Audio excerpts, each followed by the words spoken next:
இன்றைக்கி சப்பாத்தி சூப்பரான சைடிஷான வெஜிடபிள் குருமா தான். அதுவும் சரவண பவுடர்லாம் கொடுப்பாங்களே ஒரு டேஸ்ட்டில், அது மாதிரி அற்புதமாக இருக்குங்க. வாங்க எப்படி செய்யுதுன்னு பார்க்கலாம். ஒரு குக்கரில் வந்துட்டு எண்ணெய் ஊற்றி கல்பாசி, பட்டை, லவங்கம் 2, ஏலக்காய் 1 போட்டுக்கலாங்க.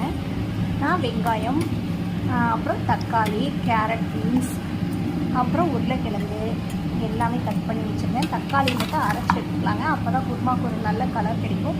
இன்னொன்று பசங்க சாப்பிடும்போது ஒரு திருப்பி வச்சிடறாங்க இல்லையா, இஞ்சி சேர்த்தோன்னா நல்லாயிருக்கும். இஞ்சி பூண்டு பேஸ்ட், அப்புறம் ஊற வச்ச பட்டாணியில் ஃபஸ்ட்டு வந்து நம்ம வெங்காயத்தை போட்டு நல்லா வந்து வதக்கிக்கலாம். அப்புறம் அது கூடவே பச்சை மிளகாய் போட்டுக்கலாங்க. ஒரு அரை கைப்பிடி மாதிரி புதினா கொத்தமல்லி எடுத்து கழுவி பொடி பொடியாக நறுக்கி வச்சுக்கலாங்க. அப்புறம் ஒரு கைப்பிடி கல் உப்பு, ஒரு ஸ்பூன் இஞ்சி பூண்டு பேஸ்ட்டுங்க. இதெல்லாம் போட்டு நல்லா வதக்கிக்கலாம். இதோட பச்சை ஸ்மெல்லாம் போனதுக்கப்புறம் வந்துட்டு நம்ம அரைச்சி வச்சுருக்கோம் இல்லையா தக்காளி. உங்கள் ஃபேமிலியில் 2 பேர் இருந்தால் 2 தக்காளி, ஒரு 2 பேர் மேலே ஒரு 4 பேர் 5 பேர் இருக்கிறாங்கன்னா ஒரு 3-4 தக்காளி போட்டு அரைச்சிக்கோங்க. மிளகாத்தூள் 1 ஸ்பூன், கரம் மசாலா 1 ஸ்பூன், இதெல்லாம் போட்டு நல்லா வந்து வதக்கி வச்சுருந்தாங்க.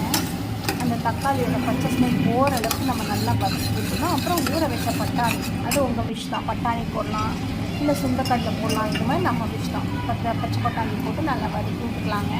இந்த குருமாவுக்கு வந்துட்டு எண்ணெய் கொஞ்சம் அதிகமாக இருந்தால் தான் ரொம்பவே சுவையாக இருக்கும். இதுக்கு முன்னாடியே வந்துட்டு நான் கசகசா ஒரு ஸ்பூனும், முந்திரி ஒரு 10 வந்து ஊற வச்சுருந்தேங்க. அப்புறம் 1 ஸ்பூன் சோம்பு போட்டு நம்ம மிக்ஸி ஜாரில் வச்சுக்கலாம். இப்போ வந்து நம்ம புதினா கொத்தமல்லி இருக்குல்லையா, அதை கட் பண்ணி வச்சுக்கணும். அதை வந்து நல்லா வதக்கிடலாம் அடுத்தா. அப்புறம் தேங்காய் சீட்டு போட்டுக்கிட்டேங்க. தேங்காய் சீட்டு போட்டு அதோட அரைச்சிட்டேன். ஒரு அரை மூணு தேங்காய் மாதிரி இருந்தால் கரெக்டாக இருக்கும். நம்ம 3-4 பேர் சாப்பிட்றதுக்கு. இதையும் லேசாக வதக்கிட்டு வேணுங்கிற அளவுக்கு வந்து தண்ணி ஊற்றிக்கலாம். நான் மஞ்சள் போடவே மறந்துட்டேன், இப்போ தான் போட்டேன் மஞ்சள் தூள்.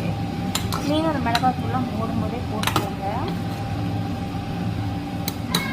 அப்புறம் மிக்ஸி ஜார் நீட்டாக தண்ணியெல்லாம் எடுத்து ஊற்றிடலாம். ஊற்றி ஓரளவு போட்டுட்டு நமக்கு வேணுங்கிற அளவுக்கு வந்து நம்ம லிக்விடாக ஊற்றிட்டு அப்புறம் நம்ம குக்கரை வந்து மூடி போட்டு ஒரு 3 விசில் வர வரைக்கும் வெயிட் பண்ணலாங்க.